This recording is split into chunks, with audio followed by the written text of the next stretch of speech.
Memang hari ni tujuannya untuk buka tanya soalan saja. So siapa yang tak nak tanya soalan, anda boleh tanyakan soalan, sama ada bagi diri anda sendiri ataupun bagi kawan ke, saudara ke, it's okay. Alright? Dan insya-Allah siapa yang menonton pada malam ni, saya doakan anda semua dalam keadaan yang sihat sejahtera, dilindungi, terutamanya mereka yang mungkin dalam kebanjiran dan sebagainya, sebab kita sedia dapat maklum yang beberapa negeri sekarang ni dah banjir, macam dekat Kuala Lumpur, ada yang mungkin kat Kuala Lumpur kan ada dengan banjir ke apa, wallahu alam. Jadi saya doakan anda semua dalam keadaan yang selamat, insya-Allah. Waalaikumsalam semua. Hai semua. Ramai. Terima kasih. Alright. So, soalan yang pertama daripada Puan Natrah Rosli. Assalamualaikum tuan. Waalaikumsalam. Bagus ni, follower yang bagus. Sentiasa menantikan saya. Dia mesti soalan yang pertama. Terima kasih puan.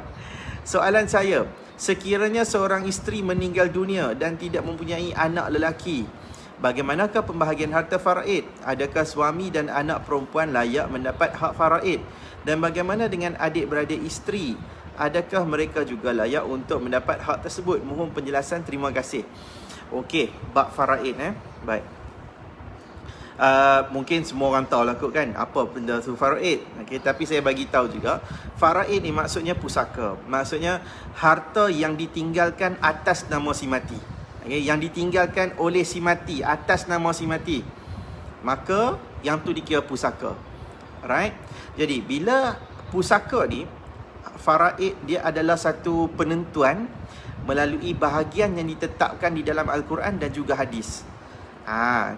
So dalam pembahagian untuk macam mana kita nak tahu dan sebagainya ni, saya tak ada lah formula ke apa semua tu, sebab benda ni memang basic datang daripada hafalan lah. Tapi insyaAllah untuk bagi tahu, kalau siapa yang tanya kat saya sekarang ni, untuk siapa yang nak tahu faraid layak ke tidak tu, insyaAllah saya boleh turun tengok macam soalan yang Puan Natrah tanya ni, saya boleh bagi tahu siapa layak, siapa tak layak. Tetapi siapa yang nak minta kiraan ke apa semua tu, yang tu saya minta maaf, sebab tak boleh saya nak aku nak kena kira sebagainya. Yang ni kita perlu ada spesifik sikit, sebab bila kiraan ni kadang-kadang dia melibatkan kematian, melibatkan pengangka dan penyebutnya. Jadi kalau nak tanya soalan berkaitan dengan faraid, soalan dia, adakah suami dan anak perempuan layak? Of course. Suami, dia punya formula dia ada dua je. Suami mesti dapat, wajib dapat kalau dia tak ada anak. Isteri mati, dia meninggalkan suami saja tapi tak ada anak, dia punya formula bahagian dia 1/2. Tapi kalau ada anak, 1/4. Dia dua tu je. 1/2 ataupun 1/4. Kalau ada anak, 1/4. Kalau tak ada anak, 1/2. Yang tu dia punya kelayakan dia. Alright? Sebab dia bila ditentukan bahagian 1/2 ataupun 1/4, dia dikira sebagai bahagian fardu. Bahagian fardu ni maksudnya bahagian yang wajib. Wajib untuk dapat kepada orang yang ditetapkan by numbers ni. So kemudian untuk suami dapat.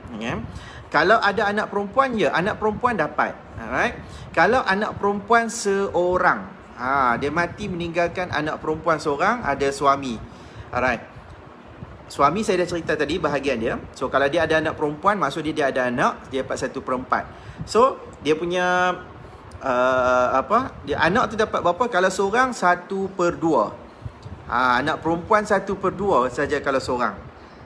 Kalau dia ada 2 orang dan lebih, 2 orang perempuan, 3 orang perempuan ke tu, jadi dia akan jadi 2/3 kongsi. 2/3. Semua ada berapa orang perempuan? 3 orang tu, 3 orang, 2/3. So dia kena ada buat kiraan dia sikit lah kat situ. Dan kalau dan bagaimana dengan adik-beradik isteri? Ada mereka juga layak. Let's say cerita kita ni kan, macam soalan ni. Meninggalkan suami, kemudian ada anak perempuan, kemudian ayah tak ada, contoh ayah tak ada, mak tak ada, tok wan pun tak ada.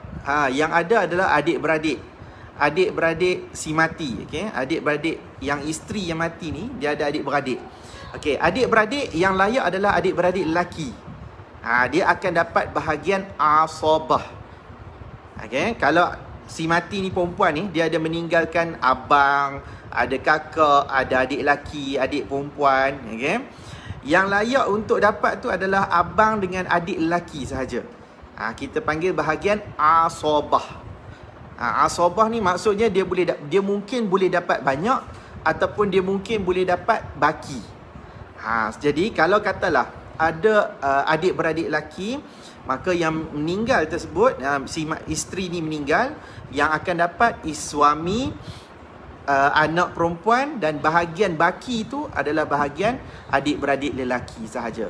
Adik-beradik perempuan nehi, okey, dia akan terhalang disebabkan wujudnya adik-beradik lelaki. Okey, itu dia punya penentuan. Kalau tanya kiraan tu saya tak mau jawab. Sebab saya takut salah. Dia kata saya ni dah lah lama tak praktis kiraan tu. Okey, tapi saya boleh tahu ilmu yang saya belajar adalah yang lebih mudah melekat, ilmu nak bagi tahu siapa yang layak untuk dapat tersebut. Okey, ilmu kiraan ni dia perlukan pendetailan sikit. Jadi saya tak boleh masa live macam ni. Ni saya kena beritahu. Yalah, saya pun ada kelemahan juga. Dan bagaimana adik-beradik isteri? Okey, so jelas alright. Katakanlah saya bagi twist sikit. Katakanlah tak ada adik-beradik lelaki. Ayah tak ada, Tok Wan tak ada, adik-beradik lelaki pun tak ada. Dia akan tengok pak cik pula. Ya, ada pak cik tak? Senang cerita, dia punya formula dia adalah kita tengok siapa yang waris lelaki ni, waris yang layak untuk dikatakan sebagai wali. Okey, so dialah yang akan dapat bahagian tersebut. Cuma dia ada ranking dia. Okay, kedudukan dia. So ayah lagi tinggilah, Tok Wan, ayah dengan Tok Wan. Kemudian kalau ayah dengan Tok Wan tak ada, baru dia pergi kepada adik-beradik. Okay? Tapi kedudukan anak yang paling tinggi lagi lah, anak lelaki. That's why ramai orang kalau dia kata kalau boleh dia anak-anak lelaki kan. Sebab itulah bagi siapa yang first time, baru tahu sebab apa rupanya kena ada anak lelaki. Sebab anak lelaki ni dia akan boleh dapat bahagian penuh. Sebab bahagian yang boleh tak ada baki-baki dah lah, so memang akan dapat kat dia. Okay, alright.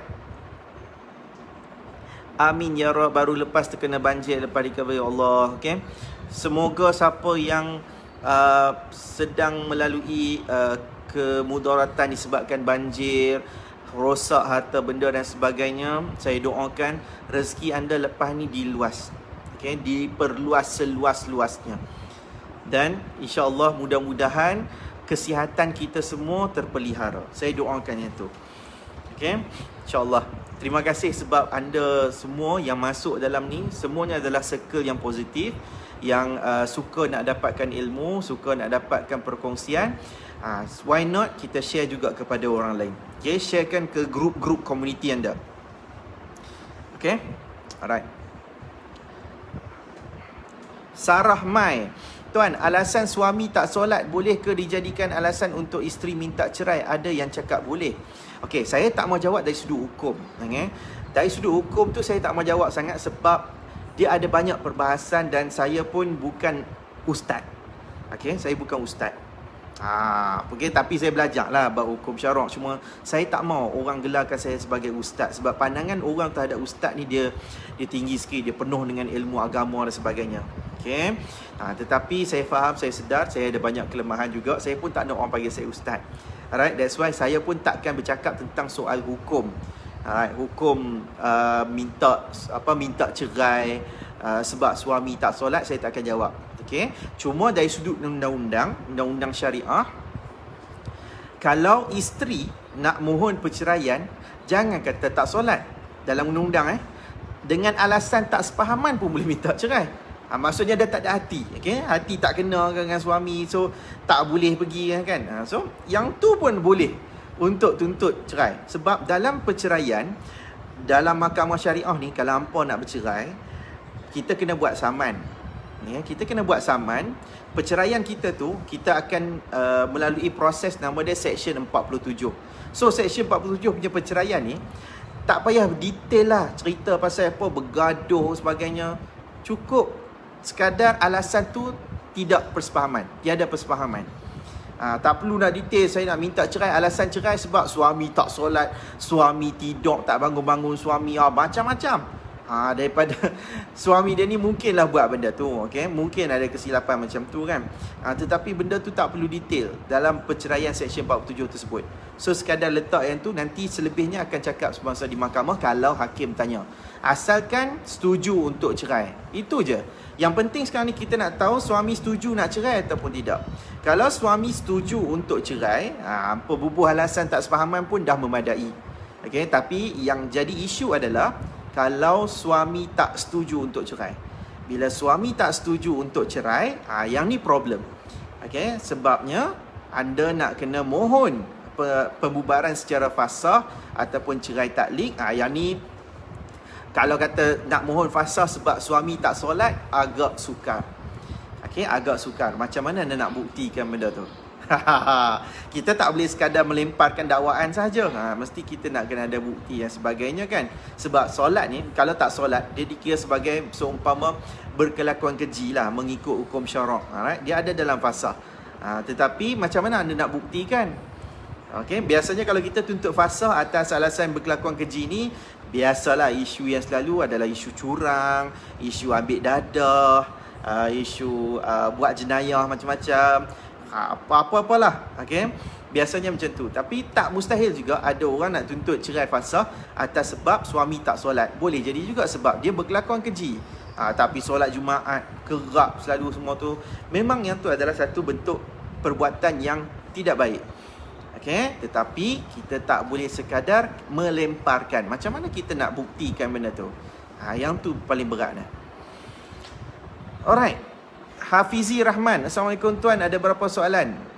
Pertama, cerai melalui hakam, betul ke isteri tak boleh buat apa-apa tuntan nafkah iddah mut'ah, macam mana? Betul. Alright, kalau sampai kepada hakam, banyak pandangan, okay, pandangan perundangan menyatakan isteri tidak layak untuk tuntut nafkah iddah dan juga mut'ah. Okay, so yang tu kalau sampai kepada hakam. Cuma kalau untuk tuntutan harta pencarian, ya masih boleh lagi tuntut. Okey, harta pencarian dia tak ada kaitan. Okey, tak ada kaitan sebab dia isu dia berkaitan dengan sumbangan. Berkaitan dengan pengeluaran wang ke ataupun sumbangan tenaga ke. Jadi dia masih lagi boleh tuntut atas pencarian. Ataupun hutang. Contohnya suami ada berhutang dengan isteri.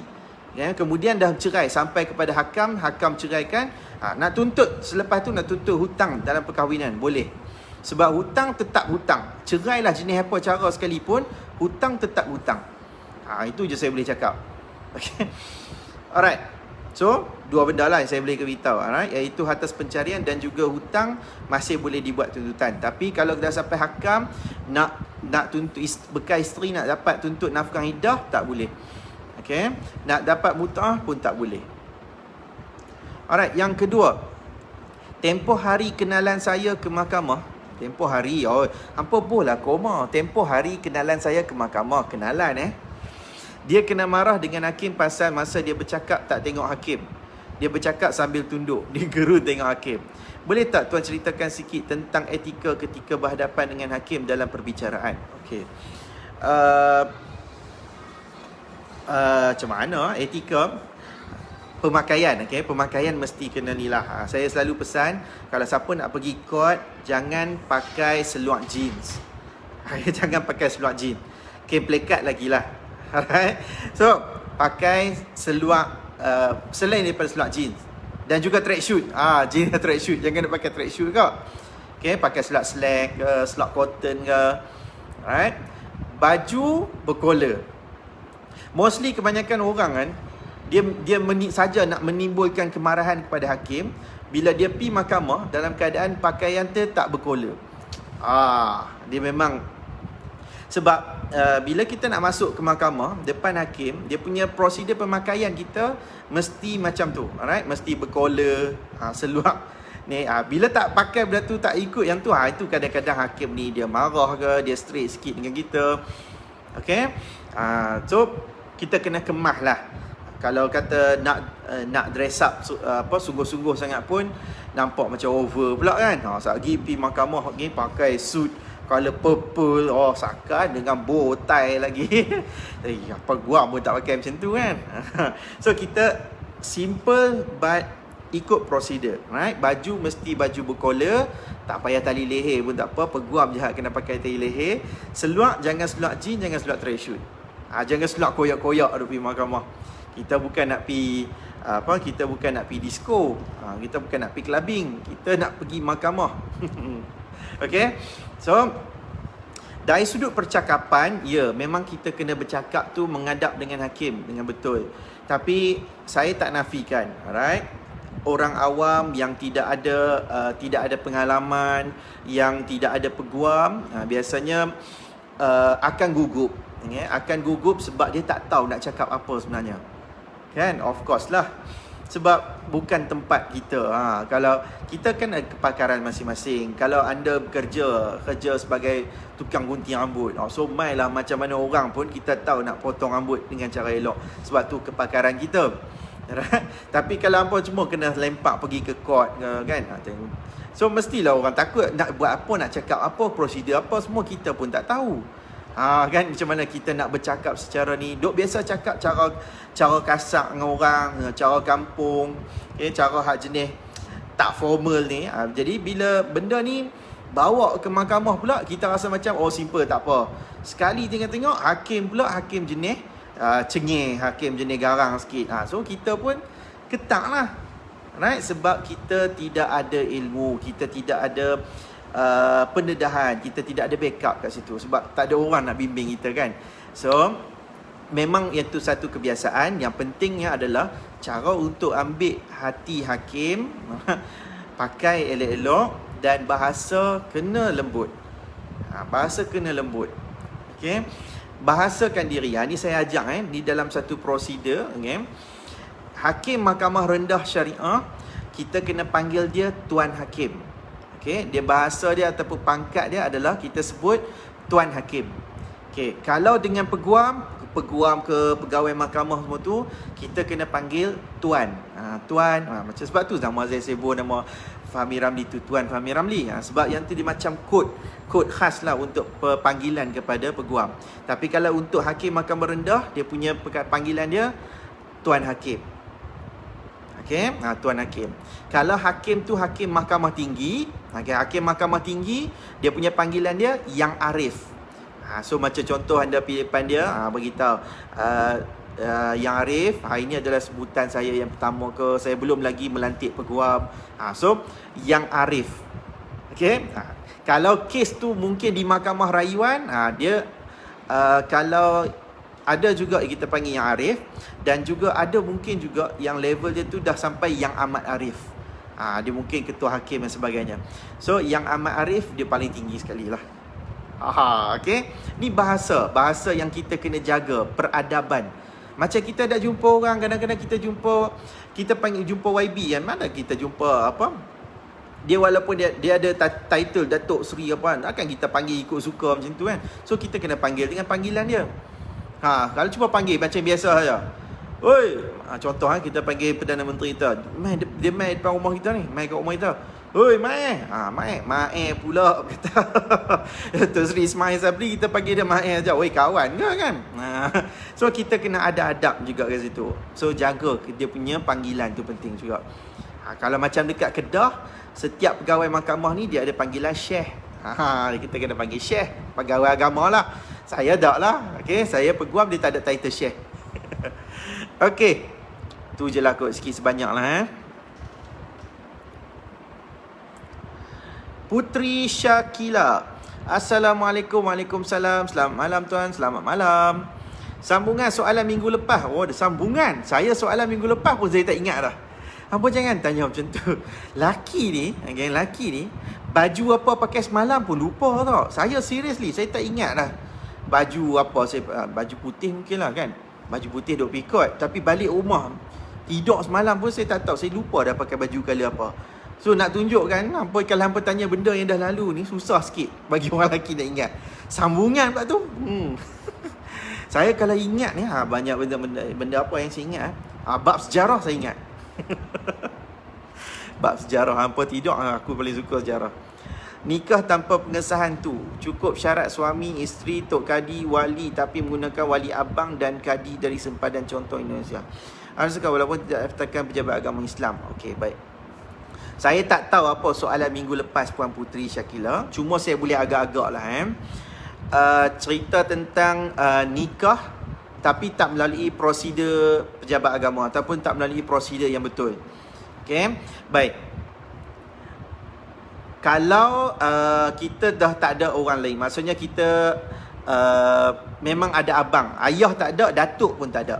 Okey, ayah tak ada, datuk pun tak ada, abang jadi wali. Okey, tok kadi tu tak kisah tau. Sebab tok kadi, okey, tok kadi juru nikah dia bukan dalam rukun nikah. Okey, kita dalam Islam nak sah nikah tu nak sah tu betul ataupun tidak, kita kena tengok pada rukun nikah. Rukun nikah ada 5 je. Dia ada suami, ada isteri, ada wali, ada saksi, ada akad.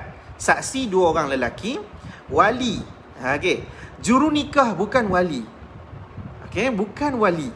Jadi kalau abang ada, abang ni sebagai wali, dalam keadaan kita tidak ada ayah ataupun kita dah tak ada datuk, ayah tak ada, datuk pun dah tak ada, maka abang layak untuk menjadi wali.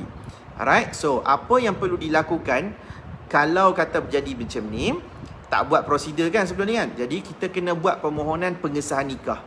Kena naik mahkamah syariah. Untuk buat pengesahan nikah.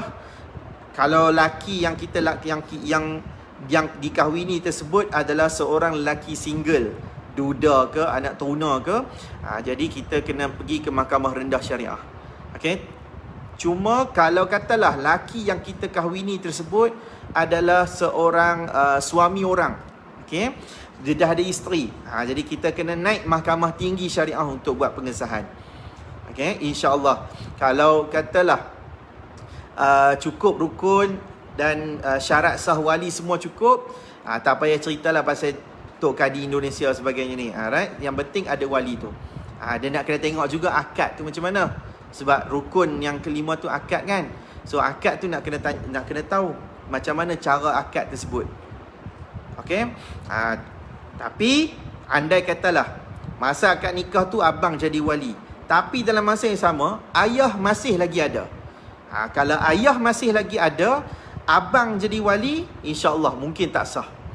Alright, sebab ayah lagi tinggi. Alright, dia adalah wali mujbir. Abang ni wali ab'ad, wali aqrab. Okey, wali aqrab. Wali aqrab dengan wali mujbir lagi power, okey, lagi tinggi. Dia tak boleh diatasi. Dia tak boleh kita sebab ayah tak setuju so kita pakai abang. Dia tak boleh macam tu. Okey. Dia mesti ayah tu diutamakan. Dia tak boleh kita ganti. Abang boleh jadi kalau ayah dah tak ada, datuk dah tak ada. Okey, baru boleh jadi layak untuk menjadi wali. Okey?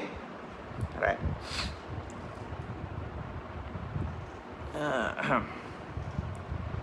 Marwiyah Muhammad. Assalamualaikum tuan. Waalaikumsalam. Boleh tak pemohon memohon agar kes dipercepatkan untuk penyelesaian perbicaraan untuk menjaga anak dan berlanjutan selama hampir 3 tahun masih belum selesai. Okey, soalan ni saya tak boleh nak jawab. Dia sangat prejudis. Sebab apa prejudis? Sebab kalau saya jawab macam seolah-olah saya berjawab bagi pihak mahkamah. Saya tak tahu kes kat mana, apa yang berlaku dan sebagainya. Berurusanlah dengan mahkamah. Kalau nak minta percepatkan, minta cepatkan. Kalau kita ada peguam, bagi tahu kepada peguam. Okay, bagi tahu pada peguam. Tanya peguam, kenapa kes tak selesai lagi? Kenapa tertunda lama dan sebagainya? So, peguam akan beritahu. Kalau tak ada peguam, tanya direct kepada mahkamah. Kenapa kes saya lambat? Boleh tak? Macam mana saya nak cepatkan selesai? Nak penyelesaian boleh cepat. Okay? Kalau kita ada persetujuan, insya-Allah boleh. Cuma kita bagi tahu pada mahkamah kata nak rekod penyelesaian. Tapi kalau kes tu kes berlawan, iaitu ada perbicaraan, keterangan sebelah kita dan juga keterangan sebelah pihak defendant. So kes macam ni dia mungkin akan lambat. Okay? Memang akan lambat sebab dia akan proses, kita panggil proses lawan lah. Jadi kalau proses lawan ni memang akan lambat. Cuma macam mana cara kita minta tarikh kat mahkamah tu. Kadang-kadang bukan sebab apa tau. Sekarang ni kita tak boleh samakan sebelum tahun 2020 dulu. Tahun 2020 itu start dah PKP dan lepas pada tu buka balik, kebanyakan mahkamah, saya boleh katakan kebanyakan mahkamah tunda tu dia jarak yang sangat jauh. Sebab kadang-kadang satu hari mungkin 1-2 kes sahaja bicara. Kita tetap boleh nak pack-packkan macam dulu. Okay, yang itulah yang kita dapat maklum lah. Tapi ada setengah orang dia faham. And then sekarang ni pula kan dia jadi macam kita tak boleh nak elak juga. Sebab kadang-kadang lagi ada mahkamah terpaksa tutup hari ni untuk sanitizing sebab ada orang kena COVID, ada orang kena kuarantin, ada hakim kena COVID, kena kuarantin. Jadi yang ni yang kadang-kadang menjadi masalah zaman sekarang yang kita tak boleh nak kata apa. Alright, sebab yang tu di luar daripada penguasaan kita. Jadi kita hanya boleh berharap kes kita dipermudahkan sahaja. Itu je lah saya boleh cakap.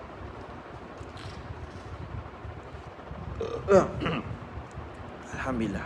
Nazriah Hanif, soalan saya, kalau bercerai atas persetujuan bersama, adakah kena lantik lawyer juga? Macam mana prosedur bercerai persetujuan bersama di Kedah? Okey, lantik lawyer ni dia hak kita, right? Dia boleh jadi keperluan dan dia boleh jadi kehendak. Keperluan ni maksudnya memang kita diperlukan. Kes-kes macam mana? Kes macam fasah, kes macam harta pencarian, kes yang melibatkan kepada perbicaraan. Okey, kebanyakannya mesti akan melibatkan kepada pelantikan peguam. Alright, so yang tu kita kategori sebagai keperluan. Sebab mahkamah pun akan suruh kita melantik peguam, sama ada peguam kerajaan atau peguam swasta, ikut yang mana kita punya selesa. Alright. Dan ada juga yang mana kadang-kadang keadaannya nanti peguam ni adalah sebagai satu kehendak. Kehendak ni maksudnya kalau tak lantik pun tak apa. Tetapi ada orang kadang-kadang dia nak juga sebab dia boleh menjadi satu lambang kepada dia. Macam contoh kita pakai kereta. Kalau kita nak pergi mana-mana, cukup tak kalau kita pakai Azia, kan? Kita pakai kereta yang kita kata mampu milik lah, Azia dan sebagainya ni. Boleh je kan kita pakai nak pergi ke mana-mana. Sebab kalau kita beli kereta yang untuk tujuan tertentu. Okay. So kita gunakan dia. Tapi ada orang dia kata dia nak beli hak lebih. Nak beli besar sikit. Mus tiba-tiba. Mus pun kalau atas highway pun laju macam mana pun paling maksimum bos 110 sama macam Azia tu juga. Kan? 4 tempat duduk juga. Ni contohlah. Okay, maksudnya kita ikut siapa yang rasa keperluan dengan kehendak. Cuma kalau untuk persetujuan bersama cerai cara baik, ada orang dia nak lantik juga. It's okay sebab yang tu hak dia. Dia hak dia untuk melantik peguam, sama ada kes dia susah ke, kes dia senang ke, yang tu hak dia untuk lantik peguam. Ada orang persetujuan bersama pun dia lantik peguam. It's okay, lantik. Dia nak buat apa pun, mungkin peguam dia tu diperlukan untuk dia diberi briefing, diberi maklum tentang apa nak buat, dia takut dia salah dan sebagainya. Boleh? Silakan. Okay.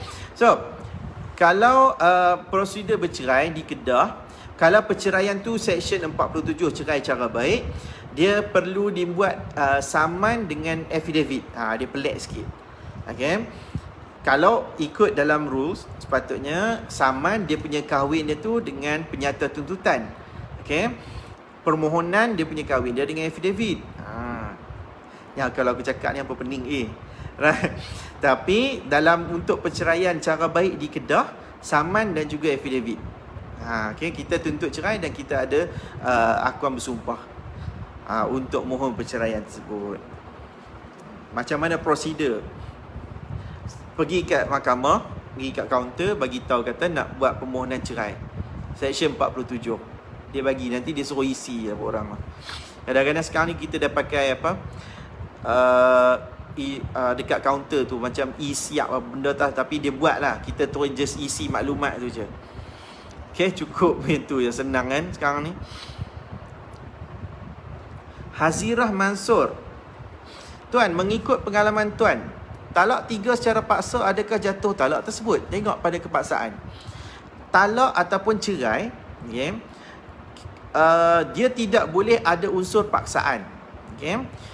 Dalam mazhab Syafi'i, jelas paksaan tidak boleh. bagi seseorang suami untuk melepaskan cerai. Okey. Dan cumanya adalah paksaan yang bagaimana? Adakah memang betul-betul paksaan tu dia akan menghilangkan nyawa, mendatangkan kemudaratan kepada suami yang nak lafaz tu, ataupun dia rasa macam paksaan tu paksaan je lah, paksaan yang berbentuk macam tekanan lah. Dia geram sebab isteri dia duk paksa suruh ceraikan sekarang. So dia pun nak sangat, aku bagi. Contoh, aku cerai hantarlah 3. Tu contoh dia. Sebab dia tengah marah masa tu. Okey, dia suami isteri duk paksa. Baik, pengalaman saya saya pernah tengok ada satu kes tu, dia bagi tahu paksa. So dia kata saya dipaksa. So hakim tanya, paksa tu macam mana? Dia kata isteri dia paksa suruh cerai hari tu juga. Kalau tak cerai tu nanti dia akan lari keluar daripada rumah lah, nak menghilangkan diri lah sebagainya. So dia akan macam nak menghantui dia lah, whatever lah, macam-macam alasan macam tu. So hakim kata paksaan tu, masa paksa tu ada tak dia letakkan pisau ke, letakkan pistol ke yang boleh mendatangkan mudarat kepada orang tu, kepada lelaki tu? Dia kata tak ada. Isteri saya tak ada lah letak pisau, letak pistol ke apa yang boleh menghilangkan nyawa ke, tak ada. Jadi hakim putuskan sah lafaz cerai tersebut sebab paksaan tu bukan tak sampai tahap yang dipaksa tersebut. Maksud paksa ni dia sampai boleh mendatangkan mudarat. Okey, mudarat terutamanya kepada nyawa. Macam contoh letak pistol. Lafaz cerai kat isteri sekarang juga. Kalau tidak tembak yang ni kalau lafaz cerai macam ni insya-Allah mesti tak sah sebab ada unsur paksaan yang boleh mendatangkan bahaya ataupun kemudaratan kepada nyawa tu orang yang nak lafaz tersebut. Okey? So, kalau tanya paksa, kita kena tengok paksa yang bagaimana. Okey, paksa yang sampai tahap menghilangkan nyawa ataupun tidak. That's why masa PKP yang lepas ni saja nak share lah. Ada satu kes ni saya tak mau beritahu di mana. Hakim ni dia tak mau suami ni dia ada dekat luar negara. Okay? Luar negara. Tak boleh lah balik ke Malaysia sebab border tutup semua, tak boleh. Okay? Isteri dia dekat Malaysia. Okay? Isteri setuju nak cerai, suami pun setuju nak cerai. Tetapi masalahnya adalah hakim tak mau. Sebab isteri ada dekat Malaysia, so kita boleh buat. Dulu masa kita boleh boleh buat bicara tu secara online. Okay? Tak payah bicara lah sebab yang ni nak dengar lafaz cerai je. Tapi hakim kata sebab suami tu duk ada dekat luar negara, kita nampak kamera macam ni saja. Hampa nampak macam ni. Bicara ni kan, contoh bicara macam ni kan. Tapi kita tak tahu siapa yang ada dekat belakang ni. So boleh jadi ada orang letak pistol ke sebagainya kan, machine gun ke, sniper ke. So that's why hakim kata takut ada unsur paksaan kat situ. Okay. Biarlah kan kamera macam ni kan, kalau kita pusing pun lagi ada orang nyorok, ada orang tunduk kan, kita tahu. Hampa nampak saya macam ni kan. Tapi apa tak nampak apa yang dekat depan saya, kat tepi, kiri kanan dan sebagainya. Saya pakai seluar apa kan. Ini mungkin hampa nampak dia ni pakai baju The Flash malam ni kan. Peminat DC. So okay, play. Tapi pakai elok kot ni kan. Tapi apa tak tahu. Tahu-tahu saya kat bawah ni saya pakai boxer ke. tak, saya pakai seluar elok lah. Okay, seluar elok insyaAllah. Okay, mana lagi ni? Hafizah. Terima kasih sebab bagi saya 75 star. Thank you. Tuan, nanti buka klinik peguam syar'i di Bangi, tempat ramai artis penduduk. Klinik peguam syar'i. Klinik peguam syar'i tak pernah lagi lah. Saya tak pernah dengar lagi. Kalau ada pun biasa macam yang tu dia macam khidmat lah. Saya lebih selesa buat macam ni. Dia online ke, senang sikit kan. Dekat mana-mana pun boleh. Okay, dah berjumpa dengan orang. Tapi bagus lah kan kalau dapat jumpa dengan orang. Cuma spesifik klinik guaman syar'i tu sebiji, premis tu saya tak pernah tengok lagi. So far lah, setakat sekarang saya tak pernah lagi ada orang sewa dia tulis klinik guaman klinik peguam syar'i, tak ada. Okay, kalau tanya saya, tuan ada plan tak untuk buka firma, buka firm dekat Bangi? Ya, ada, insyaAllah. Okay, ada. Sekarang ni pun saya dah ada satu sebenarnya dekat Bukit Bandar Seri Putra, Bukit Mahkota, dekat Bangi kan, dekat tempat apa gitu, dekat kuis tempat saya belajar dulu, apa tahu kan. So tapi dekat sana saya punya partner saya yang bawa, okay, iaitu Tuan Syafiq. Saya dah suruh dia ni buat live, tapi dia ni segan, dia ni pemalu, saya pun tak tahulah. Okay, tapi saya suka dekat Bangi, insyaAllah. Saya suka sebab saya dah lama duduk kat Bangi, belajar kat Bangi kan. Sofi, Assalamualaikum warahmatullahi wabarakatuh. Jika seseorang itu sudah bercerai, suami tak mau bayar nafkah iddah, macam mana tu tuan? Minta penjelasan macam tu. Nafkah iddah, okay, hukum dia, ni sebab dia masuk hukum lah. Okay, nafkah iddah dia bukan wajib, dia harus, okay, harus bagi. Tapi kalau isteri minta, bekas isteri yang diceraikan dengan talak rajai, talak 1 ataupun talak 2, lepas cerai tu dia minta dalam keadaan dia tidak ada disabitkan nusyuz, dalam tempoh perkahwinan tak disabitkan nusyuz pun, okay, dia layak untuk dapat nafkah iddah. Kalau dia minta, maka wajib masa tu untuk bagi. Kalau dia tak minta, hukum dia harus, okay, terpulang nak bagi ataupun tidak. Okay. Oh, tak ada air. Alah. Saya buka ni sejam, okay? Sejam sahaja. Inarah Nasua, Assalamualaikum tuan. Soalan saya, boleh ke suami failkan cerai bila isteri di luar negara dan isteri tak dapat hadir pada date bicara? Boleh ke suami lafaz cerai tanpa isteri hadir? Sekarang ni kebanyakannya dia boleh suami failkan, tak ada masalah. Sebab suami tu kalau dia setuju untuk ceraikan, biasanya hakim akan benarkan.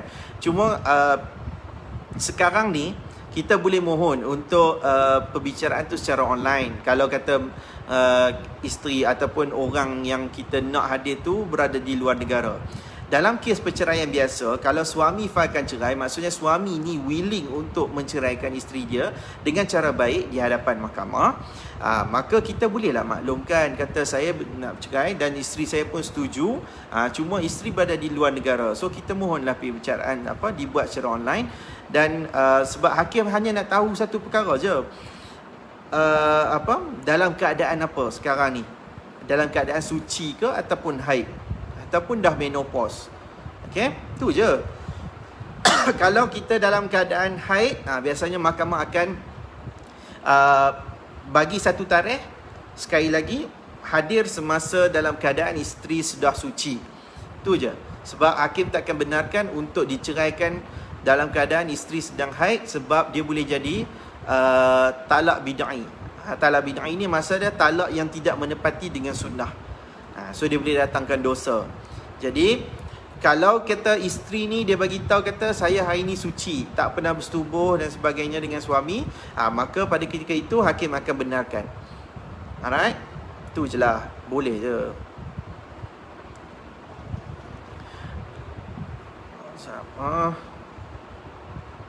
Salam tuan. Cik Hakim, muka banyak senyum sebab Liverpool layak walau kalah. Cuma nak tanya, saya senyum hari ni kan, satu Liverpool layak tu okey lah, cuma sedih juga. Tak apalah, kalah pun tak apa, yang penting masuk kan, yang penting menang juga tu. Saya senyum hari ni seronok sebab anak saya dah jadi anak jantan hari ni, kan? Sebab dia sunat, dia willing untuk nak disunatkan. Tu yang saya rasa macam banggalah. So hari ni saya seronok sikit kat situ. Okay. Baru kita tahu kan perasaan jadi bila jadi aliyah, yang ada anak lelaki yang nak sunat. So kita dapat mengimbau kenangan silam. Saya sebenarnya tadi saya cuak anak saya, dia doktor kata salah seorang saja boleh teman. Salah seorang saja boleh teman. Jadi saya tanya anak, nak siapa teman, ibu ke nak daddy? Dia kata nak ibu. Saya dah lega sikit dah. Doktor pun tanya. Doktor tanya dekat wife saya, dia kata, tak apa, lelaki suami tak masuk ke? Dia kata apa? Anak pilih ibu. Dia kata biasa dah, memang ramai bapak-bapak tapi tak masuk tengok. Bukan apa kan? Kadang-kadang kita rasa macam kena kat kita. Cuma nak tanya, kalau si bapa ada duit, kaya, cuma nafkah anak yang diperintahkan dia tak nak bagi setiap bulan. Dia kata biar tertunggak, sebab nanti dia akan bagi dekat anak tu semua, sebab ada isu dekat isteri. Okey. Dan ternyata betul si ayah tu bagi full dekat anak nafkah tertunggak. Okey. Isu dekat sini, bolehkah si ibu minta sikit dekat si anak sebab si anak tak mau bagi langsung dekat mak sebab tu hak dia. Kesian juga mak penat jaga. Bolehkah mak tuntut di mahkamah?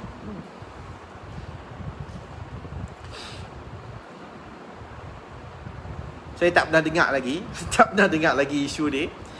Tapi saya percaya tindakan anak tu betul. Okey, tindakan anak tu betul sebab hak dia tetap hak dia. Nafkah tertunggak ke, nafkah yang biasa ke, yang sedang berjalan tu, yang tu adalah meliputi makan minum anak tu, pakaian anak tu, tempat tinggal anak tu. Okay, so yang tu hak dia. Jadi kalau dia nak kalau kata dia tak mau bagi sebab dia kata yang tu hak dia, anak tu lah cakap kan. Okay, memang betul, yang tu tindakan dia, yang tu hak dia. Cuma kalau dia nak bagi pun, dia mungkin boleh bagi atas ihsan sebab kesian mak dia yang duk beli barang dan sebagainya. Dia dapat jumlah besar macam tu, mak dia yang duk tanggung sebelum ni kan. Dia sepatutnya bagi bayar lah kepada mak dia. Okay? Dia cuma tak ada tindakan undang-undang lah boleh diambil benda ni. Saya tak dapat rasa benda ni ada tindakan undang-undang boleh diambil oleh mak tersebut. Dia nak ambil tindakan kepada siapa? Kalau dia ambil tindakan kepada si bapak ni, nafkah tunggak, dia bayar, settle dah, tak ada isu dah kat situ. Okay? Takkan dia nak filekan nafkah ke anak-anak dia. Okay? Dia ada satu terma juga tau, tuntutan nafkah, kita sebut nafkah usul. Nafkah usul ni adalah nafkah yang perlu dibayar oleh seorang anak kepada orang tuanya.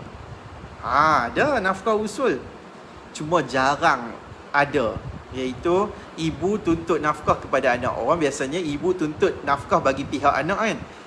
Ataupun ayah kena bagi nafkah kepada anak. Tapi sampai satu tahap dia ada nafkah usul pula, iaitu seorang anak kena bagi nafkah kepada ayah ataupun kepada ibu dia. Tu kena jadi jugalah kan. Tapi kena tengok pada keadaan anak tu berkemampuan ataupun tidak. Dan kalau berkemampuan, tengok kepada si bapa dengan si ibu dia. Si bapa dengan si ibu ni memang orang yang tak berkemampuan, orang yang tak ada kerja dan sebagainya. Kena tengok juga faktor tu. Okay? Cuma jarang berlaku lah.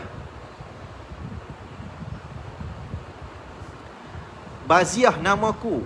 Macam mana pula kalau dia ada meninggalkan anak lelaki? Ni dalam kes apa ni? Faraid lah kot, no? Okay, kalau ada anak lelaki, ni mungkin soalan rentetan daripada Puan Natrah punya tadi kot. Kalau ada anak lelaki tu yang akan dapat. Okay? Adik-beradik si mati, okay? Adik-beradik si mati tak layak dapat. Sebab ada anak lelaki. Anak lelaki akan ambil segala baki dia. Okay? Dia akan dapat bahagian 2 nisbah 1 tu, dia akan dapat 2 bahagian dia tu. Dan dia akan dapat baki keseluruhan daripada harta-harta tu. Contoh si mati ni isteri meninggalkan suami, meninggalkan anak lelaki, meninggalkan anak perempuan, okay? Dan meninggalkan ibu, contoh dia. So yang akan jadi adalah suami tu akan dapat 1/4, ibu dia akan dapat 1/6, ibu si mati. Dan anak perempuan, anak perempuan seorang, anak lelaki seorang. Anak perempuan 1 bahagian, anak lelaki 2 bahagian dan plus baki. Dia akan ambil keseluruhan yang lain tu. Okay? Itulah kelebihan anak lelaki.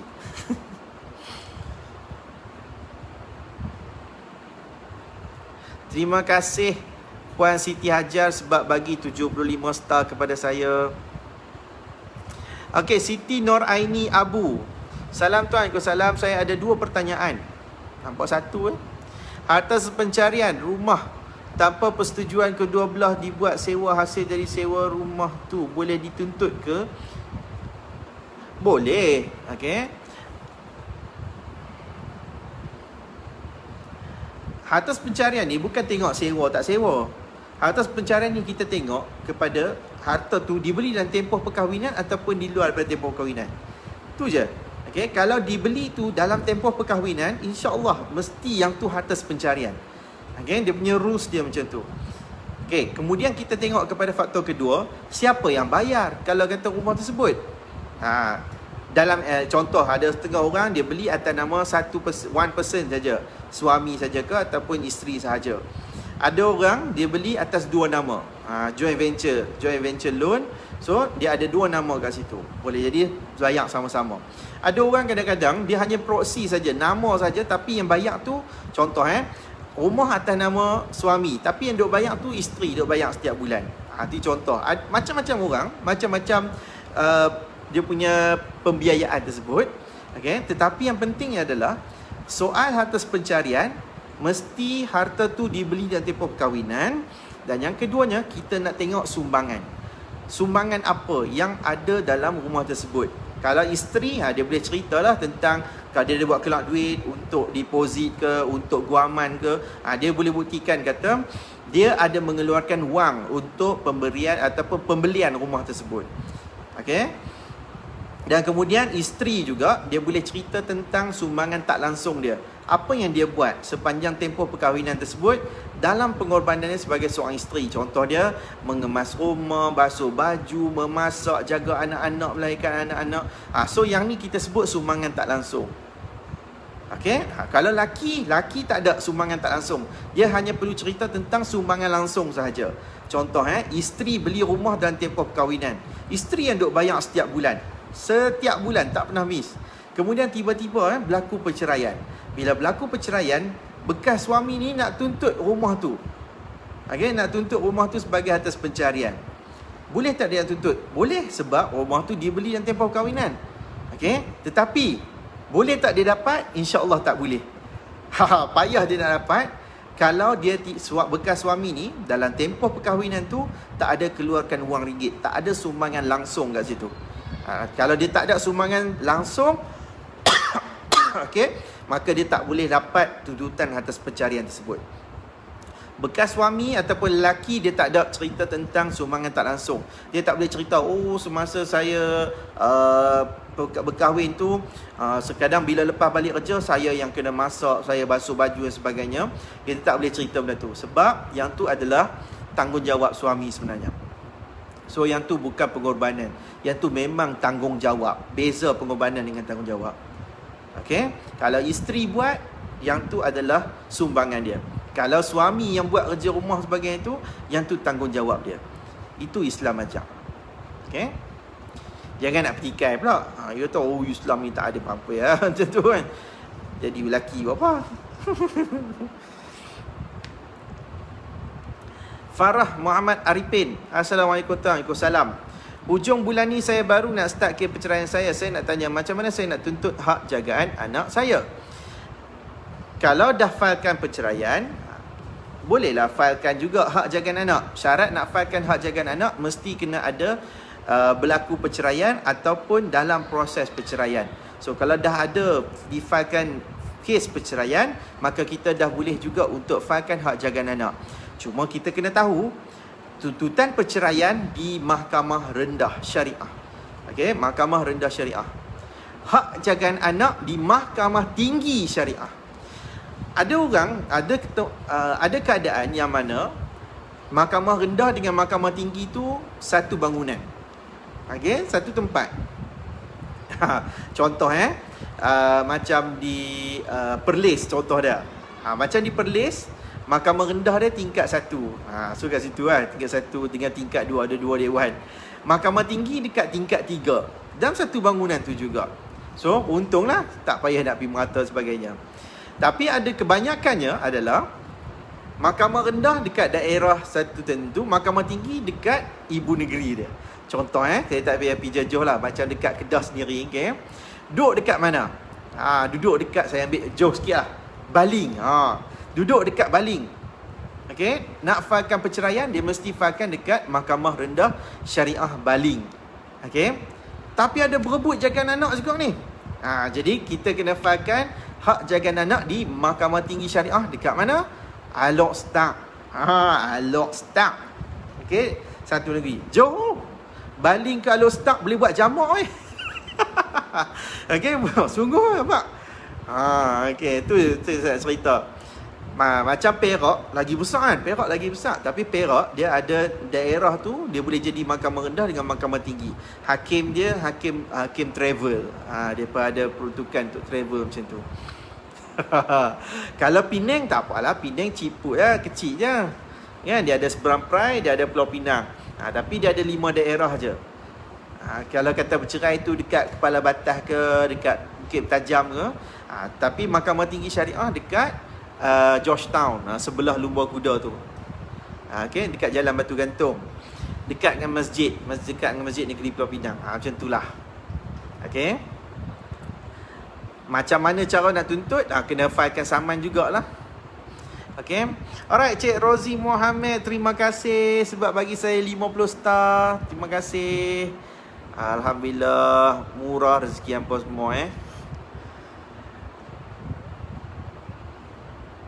Baik Zura, salam tuan. Waalaikumsalam. Macam mana kalau suami tak mau bagi harta pencarian sebab si isteri buat untuk harta pencarian si suami poligami? Macam mana tu? Sebab si isteri buat untuk harta pencarian suami poligami. Tak apalah, kalau dia tak mau bagi, bicaralah. Tu je lah. Kalau memang dah suami ni disahkan berpoligami, so kita layak untuk tuntut atas pencarian. So kalau kita tuntut atas pencarian, dia tak mau bagi ke tu, biar sampai proses bicara. Kalau kita layak dapat atas pencarian. Okey. Cuma kena tengok kepada dia punya syarat-syarat jugalah. Sebab ada orang kadang-kadang dia lawan tu sebab memang saja-saja. Tapi ada setengah orang tu dia lawan tu sebab dia kata tak layak. Sebab contoh kita nak tuntut yang tu sebagai atas pencarian, tengok rumah tu ataupun apa-apa harta tu dibeli sebelum dia kahwin. Payahlah kalau kita nak tuntut.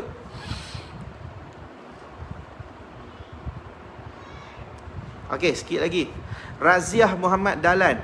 Assalamualaikum tuan. Waalaikumsalam. Bagi proses suluh untuk tuntutan hak jagaan anak, boleh kita tanyakan bab nafkah anak untuk atau perlu buat intan baru proses suluh ni siapa yang kendalikan? Adakah peguam syar'i? Okey, ada 2 soalan. Baik. Ada keadaan yang dibenarkan. Okey, kebanyakan kalau kata melibatkan contoh suluh ni berkaitan dengan hak jagaan anak. And then ada persetujuan. Okey, ada persetujuan juga berkaitan dengan hak jagaan dan juga nafkah. Okey, hak jagaan suluh tu dekat mahkamah tinggi. Okey, mahkamah tinggi dia ada kuasa lebih daripada mahkamah rendah. Alright, dia boleh dengar semua kes. Semua kes sebab yang tu kuasa dia. Jadi kalau kata suluh dekat mahkamah tinggi tu katakanlah berjaya dapat kata putus untuk penentuan hak jagaan dan juga berjaya mendapat kata putus untuk penentuan nafkah, InsyaAllah boleh. Okay, sebab dua benda tu adalah untuk subjek matter yang sama, iaitu anak. Alright, dia boleh direkodkan dalam satu perintah. Cuma dia bergantung kepada mahkamah. Okay, dia bergantung pada mahkamah. Saya tak boleh cakap oh boleh sungguh-sungguh. Saya kata boleh, cuma dia bergantung juga jawapan ni kepada mahkamah. Sebab ada mahkamah kata oh tak boleh, kena buat berasingan. Ada juga yang kata boleh. Macam saya kata boleh lah. Sebab ada beberapa tempat kata boleh. Okay, sebab dia adalah satu subjek matter yang sama walaupun dua jenis kes yang berbeza, iaitu jagaan dan juga nafkah anak. Tetapi dua-dua benda ni berkelibatkan kepada anak. Alright. Proses suluh ni siapa yang kendalikan? Bukan peguam syar'i. Proses suluh dikendalikan oleh pegawai suluh. Okey, pegawai suluh. So pegawai suluh ni adalah pegawai mahkamah lah. Okey, orang yang dilantik oleh mahkamah. Dilantik sebab dia ada grade dia, grade kerajaan lah. LS41 lah biasanya. LS41 ni selalu dia dapat jadi suluh. Okey, jadi suluh ni dikendalikan oleh pegawai suluh. Peguam syar'i tidak boleh terlibat, tak boleh masuk dalam suluh. Jadi dia punya rules dia. Yang boleh terlibat adalah pihak plaintiff dan juga pihak defendant. Dua orang ni sahaja. Kalau ada ramai defendant, defendant. Kalau ada berapa orang plaintiff, berapa orang plaintiff tu. Siti Noraini Abu, tuan, soalan kedua. Saya setelah dapat hak jagaan anak tapi sebelah pihak bekas isteri dapat tahu kecuaian dari syarat perintah mahkamah, boleh ke pihak bekas isteri untuk kembali hak jagaan anak tersebut? Setelah dapat hak jagaan anak tapi sebelah pihak bekas. So hak jagaan tu dapat kepada bapa lah kono. Lepas tu ada dapat tahu kata ada kecuaian. Ya, bila dah ada perintah, bila dah ada perintah hak jagaan dikeluarkan, sama ada perintah tu perintah persetujuan, dulu mungkin suluh berjaya, ataupun perintah tu keluar melalui proses perbicaraan yang sehingga mahkamah keluarkan penghakiman. Bila dah ada perintah, katakanlah berlaku perubahan, kita panggil perubahan matan ataupun fakta. Contoh, dulu setuju untuk bagi peluang kepada si bapa jaga. Tiba-tiba nak jadi cerita si bapa ni tak pernah ambil peduli bab pendidikan.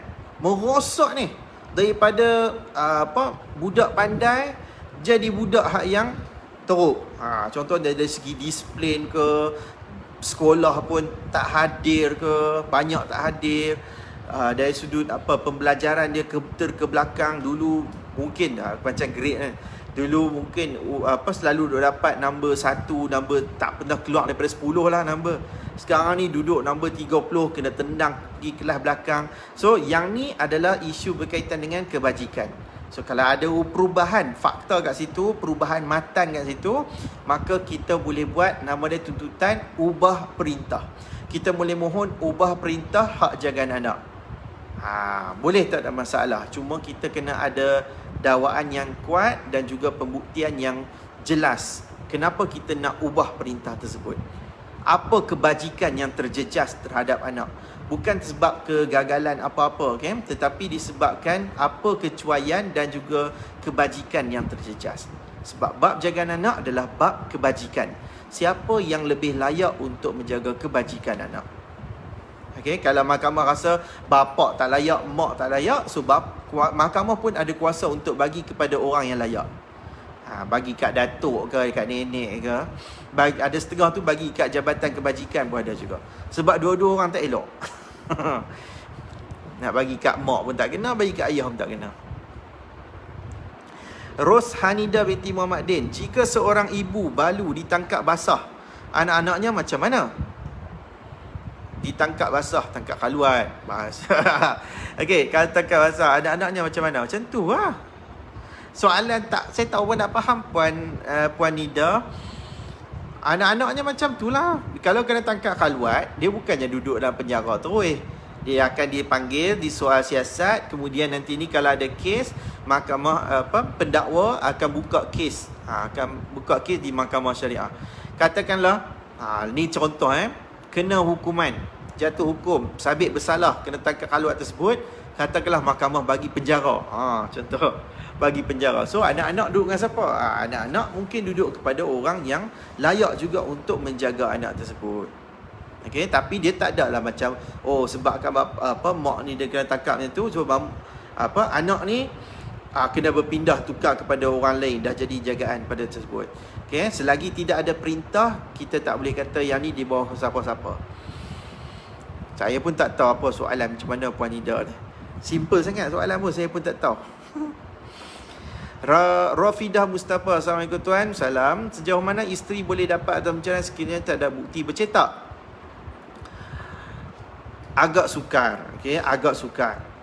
Bukan tak boleh, boleh. Cuma kita nak kena buktikan sekuat-kuatnya yang harta tersebut wujud. Macam contoh nak tuntut rumah. kita nak kena buktikan rumah tu wujud dulu. Kalau tak ada, macam mana kan kita nak tuntut? So, rumah tu wujud, dan yang paling penting adalah rumah tu atas nama bekas suami. Kalau kita nak tuntut, kita mungkin lah contoh kan, kita buat sendiri bukti. Kita pergi tangkap gambar. Pergi tangkap gambar rumah. Inilah rumah atas pencarian yang saya nak tuntut. Inilah rumah dah. Okey, kita boleh berjaya kata rumah ni wujud. Okeylah kan, sebab ada rumah. Tapi perkara yang paling besar sekali, macam mana kita nak buktikan tentang rumah tu milik bekas suami? Ni tangkap gambar rumah siapa-siapa, tangkap gambar rumah saya, claim kata rumah suami dia. Tak boleh juga kan? So, kita kena buktikan yang tu adalah hak milik suami ataupun bekas suami. Okay? So, kalau kita tak ada bukti, memanglah kan, kita mungkin tak simpan sebab yang tu bukan hak kita. Kadang-kadang tak terfikir pun nak simpan salinan dan sebagainya. Sebelum bicara dapatkan salinan, kalau kata nak tuntut tu rumah, kita tak ada geran, okay? Kita tak ada salinan geran, kita boleh dapatkan di pejabat tanah salinan geran tersebut. Kalau kita nak tuntut tu kereta, kita tak ada geran kereta, kita kena dapatkan salinan geran kereta di JPJ. So kita kena cuba juga untuk dapatkan. Kalau tidak ada pembuktian, boleh juga, syaratnya adalah bekas suami ataupun defendant dia setuju. Tiba-tiba dia kata, betul rumah beralamat ni dia setuju, memang ada, memang itu atas nama dia. Kita tak lampirkan apa-apa dokumen pun, tapi dia kata dia setuju. So okey lah, selesai lah. Sebab kita dapat ikrar, pengakuan. Cuma pengakuan kan, siapalah nak mengaku saja-saja. Hak sedar-sedar kan, siapa nak mengaku? Sinar Suria, just nak, panjang pula dah. Just nak tahu tentang harta peninggalan arwah ayah. Ibu tiri ambil semua harta arwah ayah atas alasan arwah ayah tak ada tinggalkan harta buat kami anak-anak ayah. Mak tiri dan anak-anak sebelah sana yang menikmati kehidupan mewah harta peninggalan arwah ayah. Bolehkah saya nak cek harta peninggalan tersebut dan tuntut walaupun mereka adik-adik kandung? Dah tak nak campur tangan. Sebab mak tiri itu suka berurusan dengan bomoh. Pula apa pandangan Tuan Amir tentang hal ni? Saya hanya nakkan bahagian saya untuk saya dapat dekatkan dah meninggal tu. Okey. Boleh, boleh cuba siasat. Apa harta? Cuma kadang-kadang ada setengah ni kita tak tahu apa harta yang ditinggalkan oleh ayah kita. Kita mungkin boleh agak kata, ayah saya ni mungkin tinggalkan ni semua. Tapi tengok dalam geran ke, dalam rekod akaun ke dan sebagainya, semua tu atas nama orang lain. Contoh atas nama mak tiri ke apa, wallahualam lah. Saya kata je lah ni. Okay? Atas nama orang lain, bukan atas nama ayah.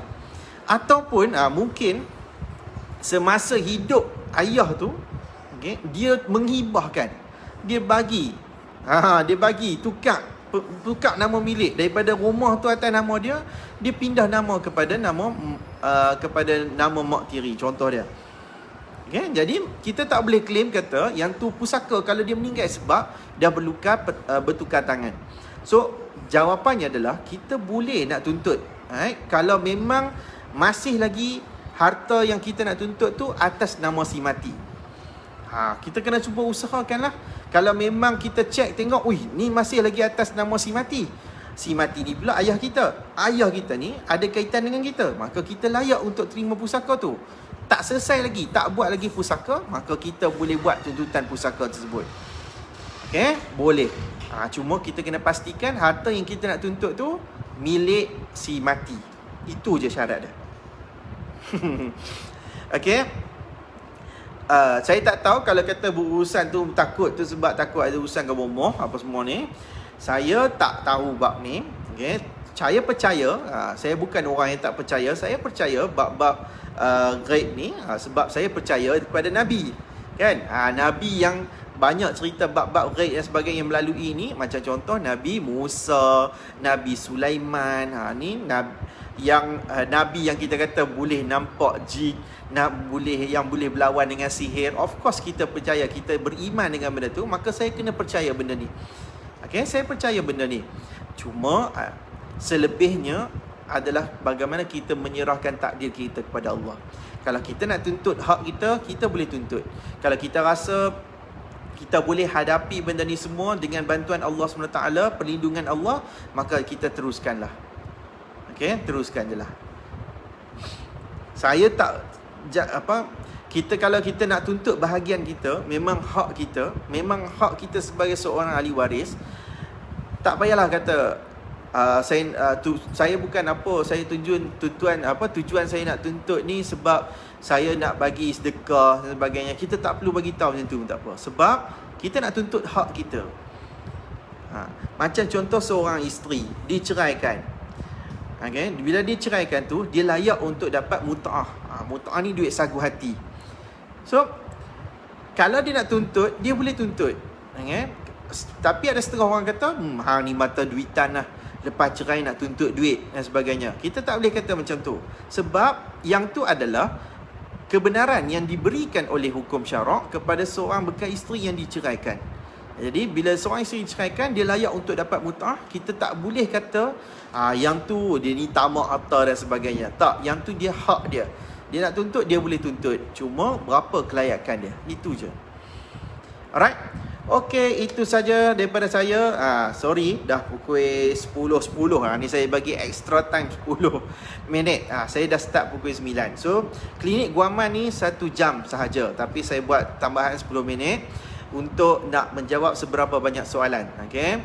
Jadi, siapa yang selepas ni rasa macam perkongsian saya ni menarik, perkongsian saya ni banyak membantu, insya-Allah jumpa lagi. Okey. Kalau nak jumpa saya lepas ni, biasanya saya bagi tahu hari Ahad dan juga hari Rabu. Hari Ahad saya buat perkongsian dulu, saya akan bercakap sikit tentang isu yang kita nak ulas dan kemudian kita akan jawab soalan. Tapi hari Rabu khas untuk jawab soalan sahaja.